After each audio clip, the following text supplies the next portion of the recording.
Question 5. Aled decides to invest £1,000 in a savings scheme on the first day of each year. The scheme pays 8% compound interest per annum, and interest is added on the last day of each year. The amount of savings in pounds at the end of the third year is given by that expression.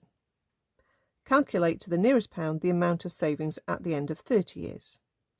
Okay, we had a question like this on one of the later papers, and they gave you less help.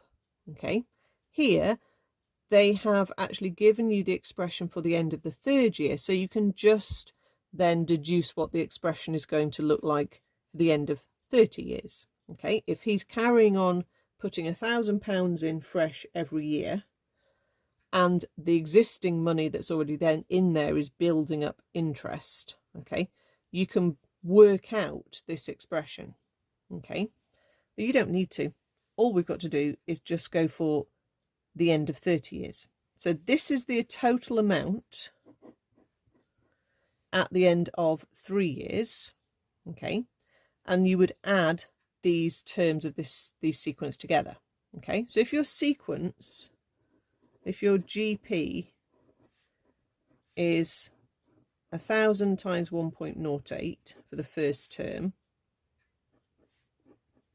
1,000 times 1.08 squared for your second term, etc. By the time you get to 30 years, it's 1,000 times 1.08 to the 30.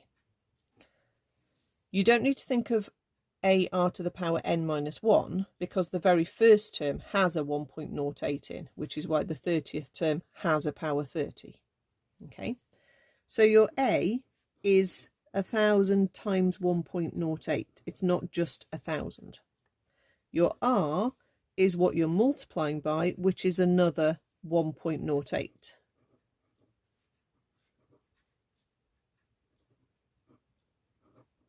And then your N is 30. And you're trying to find the sum of the sequence. You're not trying to find the 30th term, because you just worked that out. You want the overall total, which is the formula A times 1 minus R to the N over 1 minus R. That's in the formula book.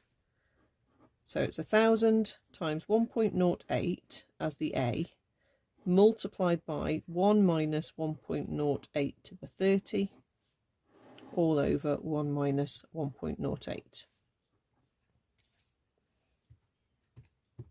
Okay, so 1,000 times 1.08 times bracket 1 minus 1.08 power 30 over 1 minus 1.08. And that gives us 1, 2, 2, 3, 4, 5 to the nearest pound. Let's take that up to a 6.